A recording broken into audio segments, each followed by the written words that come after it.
मैं सऊदी अरब में अरबी के बच्चे संभालती। रात को मालिक मुझे 3,000 रियाल देता। एक रात मालिक ने मेरे साथ जो किया उसे जानकर आपके भी। मैं सऊदी अरब में अरबी के बच्चे संभालती थी। रात को घर जाने लगती तो अरबी मालिक कभी 2,000 कभी 3,000 रियाल मुझे पकड़ा देता। महीने बाद तनख्वाह भी अच्छी खासी मिलती। एक रात अरबी की बीवी नाराज होकर घर से चली गई और अरबी ने मुझे घर पर रोक लिया। मेरे होश उड़ गए। उस रात अरबी ने मेरे साथ, मैं और मेरा पति सऊदी अरब में रहते थे। हम दोनों ही बीए पास थे, इसलिए मेरे पति को एक फैक्ट्री में वर्कर की नौकरी मिल गई, लेकिन उसकी तनख्वाह इतनी ना थी कि घर का गुजर बसर अच्छे से होता। इसलिए मैं भी एक अरबी के घर उसके बच्चे की केयर टेकर के तौर पर ख्याल रखने लगी। वो अरबी जो बहुत अच्छा इंसान था, उसने मेरी तनख्वाह भी अच्छी रखी थी। जब मैंने अपने पति को इस नौकरी के बारे में बताया तो वो बहुत खुश हुआ। कहने लगा, अगर हम दोनों मिलकर मेहनत करेंगे तो घर के खर्चे के अलावा कुछ पैसे भी जमा हो जाएंगे। मैं भी दिन भर खाली होती थी, इसलिए घर के सारे काम सुबह ही निपटाकर मैं उस अरबी के घर चली जाती थी। उसके 2 छोटे बच्चे थे, दोनों ही जुड़वा थे, एक बेटी और एक बेटा। दोनों 1 साल के थे। उसकी बीवी बच्चों पर ज़्यादा ध्यान नहीं देती थी, इसलिए उन दोनों बच्चों की पूरी जिम्मेदारी मुझ पर थी। मैं सुबह के 8 बजे से लेकर शाम के 8 बजे तक उसके घर पर रहती थी। मुझे हैरत होती थी कि एक माँ होते हुए भी वह अपने बच्चों को देखती तक नहीं थी। बच्चों को खिलाना पिलाना, उनका ख्याल रखना, ये सब मेरी जिम्मेदारी थी। वैसे भी मालकिन सख्त मिजाज की थी और मुझसे भी गुस्सा रहती थी, ज़्यादा बात नहीं करती थी। मुझे अभी उनके घर कुछ ही दिन हुए थे काम करते हुए। मैं उस औरत के मिजाज को अच्छी तरह से समझ गई थी। वो हर वक्त नौकरों पर चीखती चिल्लाती हुई नज़र आती थी और किसी से ज़रा भी काम खराब हो जाता तो उस पर चिल्लाने लगती। अगर मालिक घर आते तो उनसे भी ज़रा सी बात पर शोर मचाने लगती। मैंने ये बात महसूस की थी कि मालिक अपने बच्चों से बहुत मोहब्बत करते थे, लेकिन उनको बीवी शायद अच्छी नहीं मिली थी। मालिक जब भी अपने काम से घर वापस आते तो सबसे पहले बच्चों के कमरे में आते। मैं बच्चों के साथ ही बिजी रहती थी, इसलिए पहले दरवाजे पर दस्तक देते। मैं फ़ौरन से ठीक होकर बैठ जाती, फिर ही वह दरवाज़ा खोलते थे। फिर अपने बच्चों को प्यार करते, मुझसे भी पूछते, बच्चों ने तंग तो नहीं किया, उन्होंने खाया पिया तो ठीक से है ना। वो अरबी पूरे दिन की बच्चों का रूटीन मुझसे पूछता था। मैं भी उस अरबी मालिक को सारे दिन की रूटीन बता देती थी। एक रात को जब मैं घर जाने लगी तो कहने लगा कि 1 मिनट रुको। फिर उसने अपनी जेब से पर्स निकाला और मुझे 1,000 रियाल पकड़ा दिए। यह देखकर मैं हैरान सी रह गई थी। हालांकि उसने मेरी तनख्वाह बहुत अच्छी रखी थी और 1,000 रियाल कम पैसे नहीं होते। मैंने एक नज़र मालिक की तरफ देखा था। मेरी आंखों में हैरानी थी। कहने लगे, ये रख लो, तुम्हारे काम आएंगे। मैंने कहा, नहीं मालिक, आपने जो तनख्वाह देनी तय की है वो भी काफ़ी है। मेरी बात सुनकर वो हल्का सा मुस्कुराया। कहने लगा, मैं अपनी खुशी से दे रहा हूँ, ये रख लो। मैंने वो पैसे पकड़कर अपने पर्स में रख दिए। मैं फिर जाने लगी। जैसे ही मैं दरवाजे तक पहुँची तो मुझे कहने लगा, बात सुनो। मैंने कहा, जी। वो कहने लगे कि इस बात का जिक्र अपनी मालकिन से मत करना, उसे मत बताना कि मैंने तुम्हें 1,000 रियाल दिए हैं। मैं कुछ देर तो इस बात को सुनकर सूद में पड़ गई थी। फिर मैंने सर हाँ में हिला दिया और कमरे से बाहर निकल गई। लेकिन ना जाने क्यों उस रात मुझे बड़ी बेचैनी हो रही थी। एक तो मालिक का मुझे 1,000 रियाल देना और दूसरा इस बात का कि मालकिन से छुपाने को कहना। ये दोनों बातें ही मेरे दिमाग में उलझन का काम कर रही थी। फिर मैंने कहा कि शायद मालकिन ज़रा गुस्से वाली है, इसलिए आज ही मालिक को मना करती हूँ उसे पैसे देने से। चलो, अगर उसने दे दिए तो कोई बात नहीं। मैंने वो पैसे संभाल कर रख दिए। लेकिन मेरी हैरत की इंतहा उस वक्त में ना रही जब दूसरे दिन मालिक ने मुझे 2,000 रियाल दिए थे। इस बार तो मेरा दिल शक में गिरफ्तार होने लगा था। आखिर मालिक मेरे साथ इतनी मेहरबानी क्यों कर रहे थे? मैंने वो 2,000 रियाल भी वापस पकड़ा दिए। मैंने कहा, मुझे ये नहीं चाहिए। आप क्यों मुझे रोज़ रोज़ इतने पैसे दे रहे हैं? मैंने फटाफट से अपनी चादर को सही किया था, क्योंकि वो मेरे चेहरे को बड़ी गौर से देख रहे थे। कहने लगे कि आप मेरे बच्चों का ख्याल रखती हैं, इसलिए मैंने कहा वो मेरी ड्यूटी है और उसके पैसे मैं आपसे लेती हूँ। फ़िलहाल मैंने उस दिन उस शख्स से कोई पैसा नहीं लिए और घर वापस आ गई। लेकिन अगले ही दिन जब मैं बच्चों को संभालने के लिए गई तो मैंने देखा कि वो मालिक अपने काम से बाहर नहीं गया था, बल्कि घर पर ही था और बच्चों के पास ही था। जब मैं आई तो मुझसे कहने लगा कि इतनी देर से आई हो, आपको पता है मेरे दोनों बच्चों को बुखार चढ़ा हुआ है। उसके लहजे में फ़िक्रमंदी थी और थोड़ा लहजा सख्त भी था। मैंने घबरा कर जब घड़ी की तरफ देखा तो 8:20 बज रहे थे और मैं इसी वक्त आती थी। मैंने कहा, मैं तो अपने वक्त पर आई हूँ। फिर मुझसे कहने लगा कि इसी चीज़ के तो आपको पैसे दे रहे थे कि आप मेरे बच्चों का ख्याल ज़्यादा रखती हो। देखिए, सुबह से उनको बुखार है। उनकी माँ तो उनकी परवाह नहीं करती, लेकिन मैंने आपको नौकरी पर रखा है ताकि मेरे बच्चों की अच्छी से अच्छी केयर हो सके। इसलिए नहीं कि आप 8:20 पर आओ और मेरे बच्चे यहाँ पर बीमारी में रोते रहें। एक बच्ची तो सो रही थी, लेकिन उसका जो बेटा था वो रोए जा रहा था। मैंने फटाफट से उसे मालिक से लेकर अपनी गोद में ले लिया। दोनों बच्चे मुझसे बहुत ज़्यादा लगाव रखते थे। जैसे ही वो बच्चा मेरी गोद में आया, वो बिल्कुल खामोश हो गया। मैंने उसे सीने से लगाया तो वो बुरी तरह से तप रहा था। मैंने उसका माथा चूमा। मैंने कहा, आपको मेरा इंतज़ार करने की बजाय बच्चों को डॉक्टर के पास लेकर जाना चाहिए था। देखो तो सही बच्चों को कितना बुखार है। मेरी बात सुनकर उसने अपने माथे पर हाथ मारा था और कहा, मेरी अकल काम नहीं कर रही थी। वाकई मुझे तो उन्हें डॉक्टर के पास लेकर जाना चाहिए था। फिर उसने सोई हुई बेटी को गोद में उठाया और मुझसे कहने लगे कि चलो मेरे साथ, मैं उन्हें डॉक्टर को दिखा दूंगा। यह सुनकर मैं कुछ चौंक सी गई। मैंने कहा, आप मुझे क्यों ले जा रहे हो? आप मालकिन को लेकर जाइए, वह माँ है और माँ बेहतर बता सकती है। मेरी बात पर मालिक थोड़ा सा मुस्कुराए और कहने लगे, माँ ऐसी होती है क्या? जैसे कि मेरी बीवी है, इसे तो पता तक नहीं है कि उसके बच्चों को कौन सी दवाई देनी है और कौन सी नहीं। दवाई तो आपने उन्हें पिलानी है, ख्याल भी आपको ही उनका रखना है। तो बेहतर होगा कि आप मेरे साथ चलो। मैं मालिक के साथ जैसे ही कमरे से बाहर निकली तो मालकिन बाहर हाल में बैठे टीवी देख रही थी, साथ ही चाय भी पी रही थी। मुझे मालिक के साथ बाहर जाते देखा तो मुझे बुलाने लगी। कहने लगी, कहाँ जा रहे हो? अब बच्चों को क्या हुआ है? मेरी बजाय मालिक ने अपनी बीवी को जवाब दिया, तुम्हें नहीं मालूम? तुम्हारे बच्चों को बुखार है, उन्हें डॉक्टर के पास लेकर जा रहा हूँ। तुम्हें साथ में चलना है तो चलो, नहीं तो रहने दो। ये सुनकर मालकिन को तुरंत गुस्सा आ गया था और कहने लगी, ना बाबा ना, मुझसे नहीं संभाले जाते तुम्हारे बच्चे। तुम्हें शौक था ना? यह कहकर वो दोबारा से टीवी के चैनल चेंज करने लगी। मैं इतना हैरान थी कि माँ होते हुए वो इतनी सख्त कैसे हो सकती है। मैंने बहुत सी ऐसी लड़कियां देखी हैं जो शादी से पहले लापरवाह होती हैं, और वो ही लड़कियां शादी के बाद और बच्चे होने के बाद बच्चों के मामले में जिम्मेदार हो जाती हैं। यह कैसी माँ थी जिसके दिल में बच्चों के लिए कोई तड़प ही ना थी। मालकिन बेहद खूबसूरत थी, लेकिन उसे बच्चों की जरा भी परवाह ना थी। पिछले 2 महीनों से मैं उनके बच्चों को संभाल रही थी और मैंने देखा था कि वो मालकिन हमेशा ही खुद को सजाती संवारती रहती थी। कभी नौकरों से नाखून कटवाती, कभी पैरों की मालिश करवाती, कभी तेल लगवाती, हर वक्त अपनी ही परवाह करती।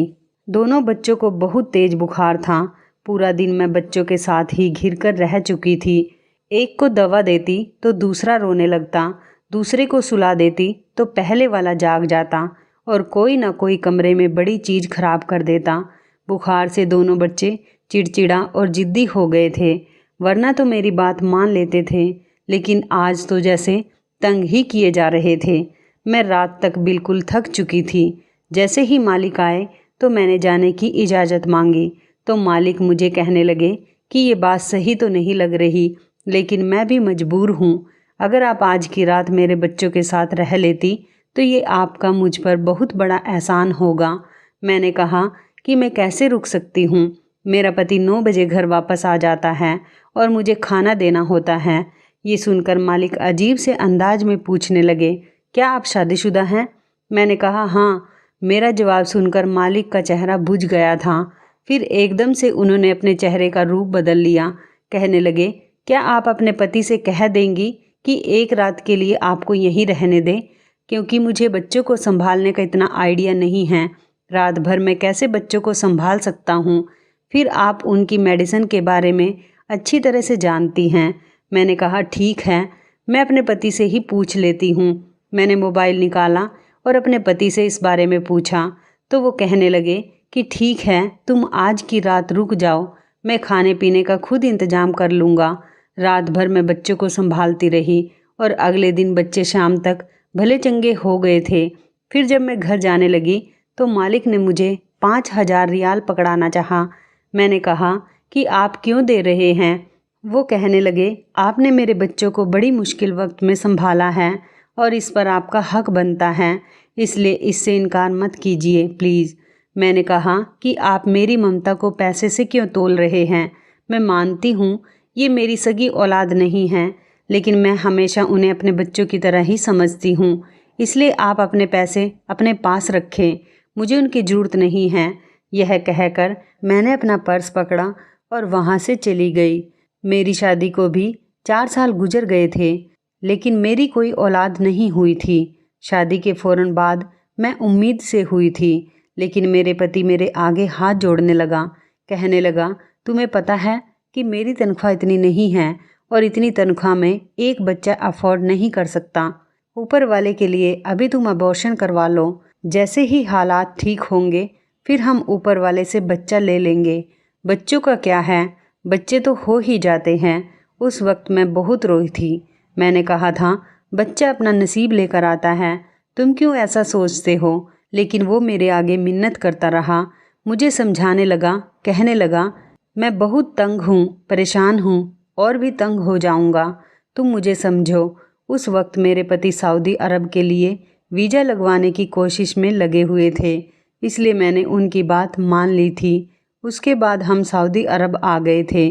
3 साल से मेरा पति काम कर रहा था, लेकिन हालात जैसे थे वहीं पर अटके हुए थे और हर वक्त जब मैं यही कहती कि अब हमें औलाद के बारे में सोचना चाहिए तो वह इनकार कर देता, कहता कि बस 1 साल और रुक जाओ, जैसे ही हालात ठीक होंगे तो फिर कर लेंगे। हम कौन सा बूढ़े हो गए हैं कि औलाद नहीं हो सकती। वो हमेशा ही टाल जाता, लेकिन मेरे दिल में था कि ऊपर वाला मुझे औलाद दे दे। इसलिए जब उन दोनों बच्चों को संभालने की जिम्मेदारी मुझे मिली तो मैंने ये सब नहीं समझा कि मैं नौकरी कर रही हूँ या वो बच्चे मेरे लिए एक बोझ हैं। मैंने अपनी सारी ममता उन पर न्यौछावर कर दी थी और दिल से उनको संभालती थी। अगले दिन जब मैं काम पर आई तो मैंने देखा मालकिन और मालिक में झगड़ा हो रहा था। न जाने किस बात पर उन दोनों की इतनी बहस हो रही थी कि मुझे भी डर महसूस होने लगा कि कहीं वो आपस में तलाक ना ले ले। मालिक तो यही कह रहे थे कि तुम हर वक्त शॉपिंग करती रहती हो या फिर अपने आप को सजाती संवारती रहती हो। एक रात ही को तुम्हें बच्चों को संभालना पड़ता है और वो भी तुम दूसरे कमरे में जाकर सो जाती हो। तुम्हें दूसरे कमरे में जाने से क्या मिलता है? जरा भी बच्चों की परवाह नहीं। अगर तुम्हारा यही रवैया रहा तो मैं तुम्हें छोड़ दूंगा। मालिक बहुत गुस्से में चिल्लाते हुए कहते हुए बाहर चले गए।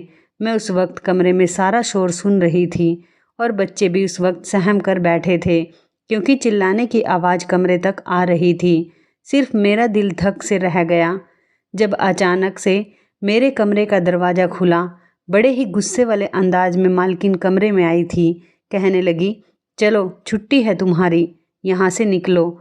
यह कहकर उसने मुझे चुटकी बजाकर बाहर जाने के लिए कहा था। मैं खामोशी से बाहर निकल गई, लेकिन मैं जानती थी कि वह औरत बहुत गुस्से में है, इसलिए कुछ नहीं सुनेगी। मैंने अपना पर्स उठाया और अपने घर चली गई। फिर मैं नहीं जानती कि क्या हुआ और क्या नहीं, लेकिन शाम को ही मुझे मालिक का फ़ोन आया।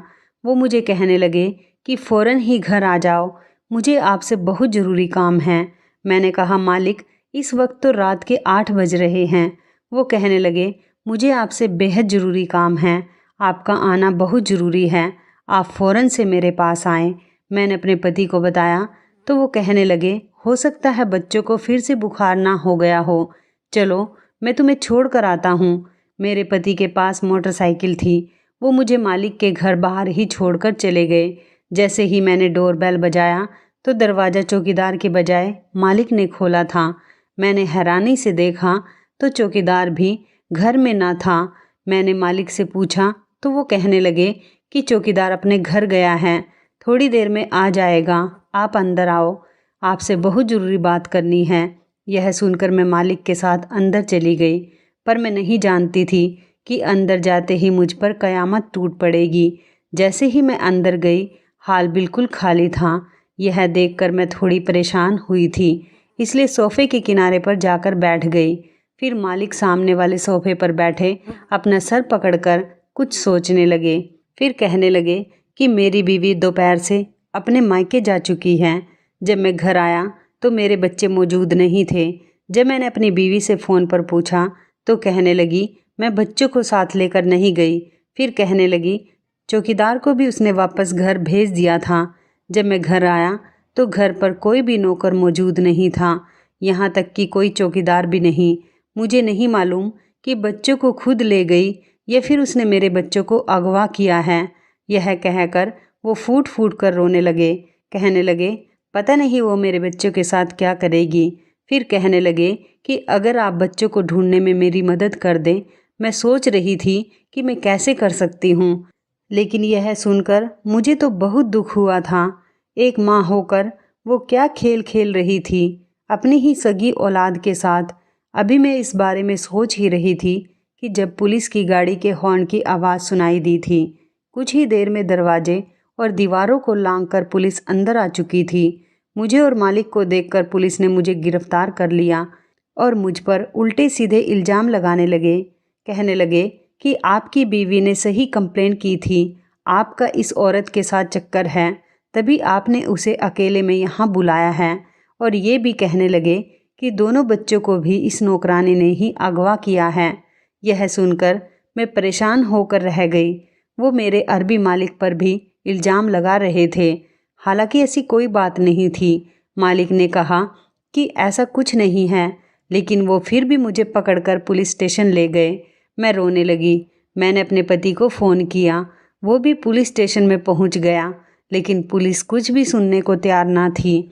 मेरा पति उस मालकिन के पास चला गया और उससे कहने लगा कि मेरी बीवी ने आपके बच्चों को अगवा नहीं किया और ना ही इसका किसी के साथ कोई चक्कर है। मुझे अपनी बीवी पर पूरा भरोसा है, इसलिए उसे छोड़ दो। वो कहने लगी, मैं एक ही शर्त पर केस वापस लूँगी कि तुम अपनी बीवी को लेकर यहाँ से कहीं दूर चले जाओ, क्योंकि मेरा पति मुझे ये साफ साफ कह चुका है कि वो मुझसे तलाक लेकर तुम्हारी बीवी से शादी कर लेगा, क्योंकि वो मेरे बच्चों का ज़्यादा अच्छा ख्याल रखती है। ये सुनकर तो मेरा पति भी दंग रह गया। मैं नहीं जानती थी कि मालिक ने ऐसा क्यों कहा, लेकिन मेरा दिल यह सुनकर बहुत गमगीन हुआ था। मैं तो उनका भला कर रही थी। मालकिन ने अपना केस वापस ले लिया और मैं अपने पति के साथ वापस अपने गांव आ गई थी। मुझे वो बच्चे बहुत याद आते हैं। जब माँ बाप यूँ लड़ते हैं तो उन बच्चों की क्या परवरिश हो सकती है। किसी ने सच कहा है, जो होता है अच्छे के लिए होता है। शायद इसमें ही मेरी कोई भलाई थी। तो इस कहानी के बारे में आपकी क्या राय है, कमेंट करके ज़रूर बताइएगा। दोस्तों, आपको हमारी ये मज़ेदार कहानी कैसी लगी, आप हमें कमेंट बॉक्स में ज़रूर बताएं। यदि आपके पास भी ऐसी कोई प्यारी सी कहानी है या फिर ऐसी कोई कहानी जिससे कुछ शिक्षा मिले, तो आप हमारे साथ उसको ज़रूर शेयर करें। दोस्तों, यदि आपको हमारी ये वीडियो अच्छी लगे तो आप हमारी इस वीडियो को लाइक शेयर ज़रूर करें और ऐसी ही दिल को छू लेने वाली प्रेरणादायक कहानियाँ सुनने के लिए हमारे चैनल को भी सब्सक्राइब करें। यदि आप हमें फेसबुक पर देख रहे हैं तो आप हमारे फेसबुक पेज को लाइक और फॉलो ज़रूर करें। तो दोस्तों, फिर मिलते हैं ऐसी ही ज़बरदस्त कहानी या टिप्स के साथ नई वीडियो में। तब तक के लिए धन्यवाद। आप सभी अपना ख्याल रखना। आपका दिन शुभ व मंगलमय हो।